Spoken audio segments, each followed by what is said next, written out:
Unahin ko lang siguro yung mga local offices po ng COMELEC doon po sa mga lugar na apekto nitong lindol. Kumusta naman po, attorney?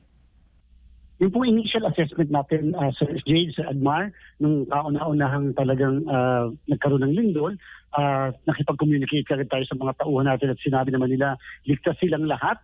Yung pong aming mga opisina, kagamitan naman ay maayos din ang kalagayan at ligtas din sa awa po ng Diyos. At sa kasalukuyan, ang ating pong ginagawa ngayon, pinapag-assess natin sila patungkol naman sa kalagayan ng mga paaralan sa mga lugar kung saan nasalanta po ng lindol sapagkat napaka-importante po yan, lalong-lalo na yung kahandaan ng mga paaralan na yan kung ito ba pwede pa magamit o pwede gamitin sa mismong araw ng eleksyon sa barangay at SK. At siyempre, doon sa Bangsamoro parliamentary election ngayon darating na September 14. Napaka-importante po kasi yung integridad ng mga istruktura ay napanatili sapagkat napakahirap na yung ating mga kababayan ay dyan pa rin natin pabubutuhin kung ito ay magre-resulta sa kapahamakan nila. At the same time, inaalam natin kung kinakailangan bang ilipat yung lugar kung saan boboto yung mga kababayan natin o kung kinakailangan magtayo na lamang ng makeshift ang COMELEC doon sa mga paaralan na iyan upang hindi naman sila mapalayo doon sa mga lugar kung saan sila bumoboto. Opo, pero wala naman pong possibility na maaantala po yung kung sakali man yung mga halalan o eleksyon po sa mga ilang lugar dahil nga po sa pinsala sa infrastruktura, attorney. Siyempre po, Sir Jade, ang maganda po ngayon kahit paano ay medyo malayo-layo pa yung ating November 2 Barangay and SK elections at yung po naman Bangsamoro Parliamentary ay September 14. So dahil may ilang buwan pa yan, more or less makakapag-ayos pa, makakapag-adjust pa yung ating mga tauhan, yung mga ibang ahensya ng pamahalaan at siyempre yung ating mga kababayan. At kung ito halimbawa ay nangyari yung napakalapit mismo sa araw ng eleksyon, yan po, pwede magresulta yung mga ganyan ng tinatawag na postponement of the election.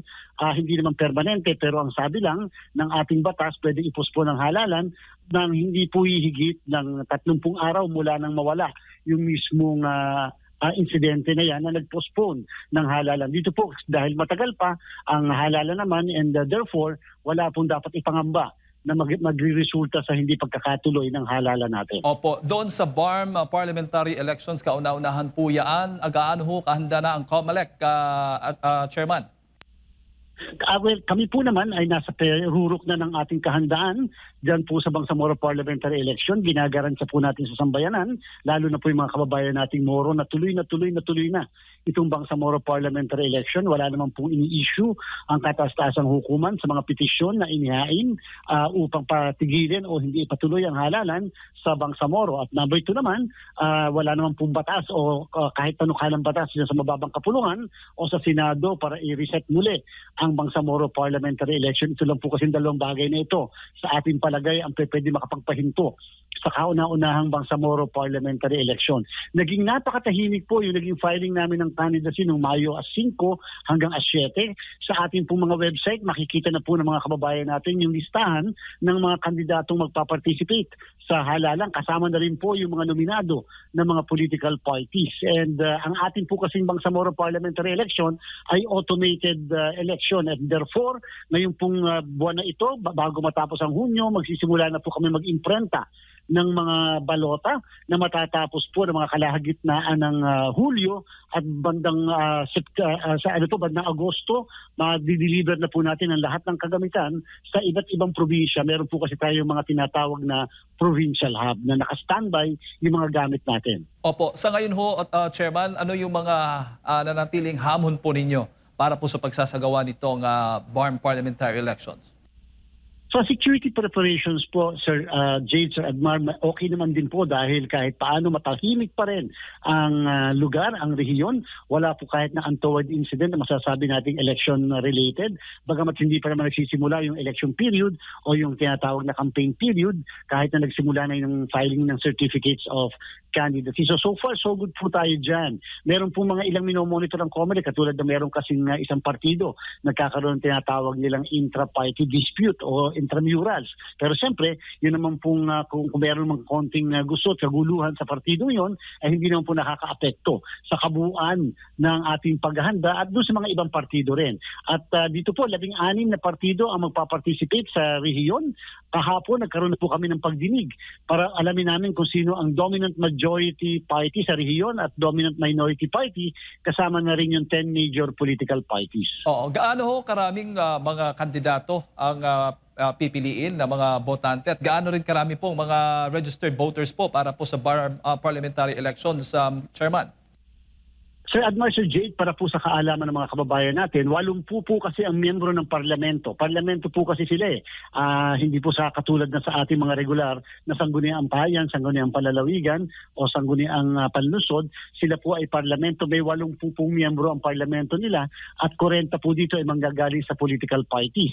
Ang 32 naman ay manggagaling sa tinatawag na parliamentary districts. Meron po silang 32 na parliamentary districts at pagkatapos po yung 8 ay manggagaling sa sectoral organizations na ihahalal din ng mga kababayan po natin. So more or less po, ganyan po kadami, bawat isang partido politikal may tig-40 halimbawa na mga nominado at bawat isang parliamentary district ay may mga tig-5 o 3 na kandidato naman ng iba't ibang partido politikal.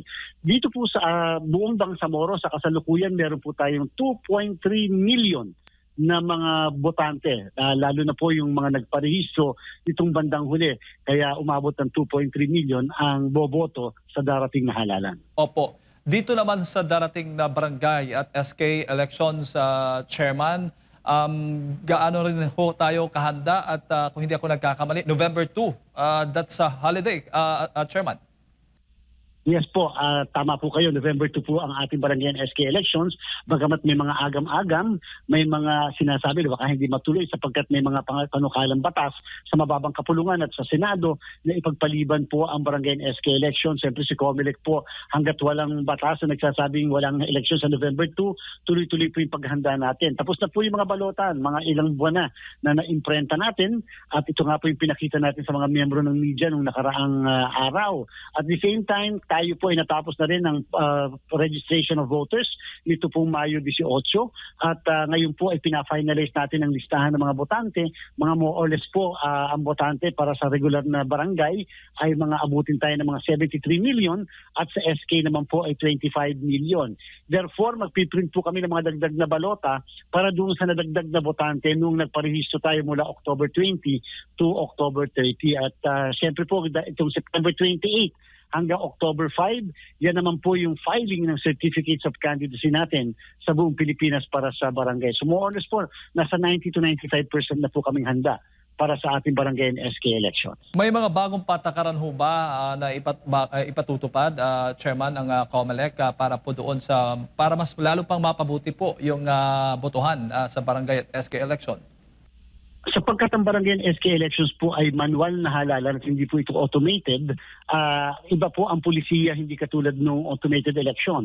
Pag nag-file po ng kandidatura mula September 28 hanggang October 5, ang lahat ng kandidato, sila po ay considered na kandidato. So inuulit ko po, considered na silang kandidato, hindi katulad ng automated election na pag nag-file ng candidacy, sila hindi pa considered kandidato, maliban sa unang araw ng campaign period, mga ilang buwan pa yon. So ibig sabihin po, kung magpa-file sila ng kandidatura ng October 5 halimbawa bilang barangay chairman o kagawad, sila po'y kandidato na bawal pa pong umikot, bawal po mangampanya sapagkat ang campaign period po ay magsisimula pa lamang sa October 21, 2026. So may ilang araw mula October 6 to 20 na sila po ay hindi pwede mangampanya, may premature campaigning, kakasuhan sila at pwede rin maging ground ng disqualifikasyon. So aside from that, wala naman pong iba na mga pagbabagong pulisiya dahil siyempre, dahil sa manual election, alas 7 ng umaga hanggang alas 3 ang pagboto at meron pa rin po tayo nagagawin na early voting hours, alas 5 ng umaga hanggang alas 7 para sa mga nakatatanda at mga may kapansanan. Opo. Bago ko lang ipasa kay Partner Admar, papaano po ninyo hinihikayat ngayon yung mga kabataan at yung mga bagong botante na lumahok nga dito sa darating na eleksyon? Dahil sa sinasabi nilang medyo madaming problema ang bayan, sinasabi medyo magulo, at sinasabi nilang ang iba ay naghihikayat ng revolusyon. Ang sinasabi natin, hindi po revolusyon ang sagot, balota ang sagot. Hintayin po natin itong eleksyon na ito, itama natin yung sa palagay nating mga mali. Yung mga nakakaraan, ito ang pagkakataong pumili tayo ng mga maayos na leader kahit sa barangay pa lamang bilang paghahanda rin sa ating halalan para sa 2028.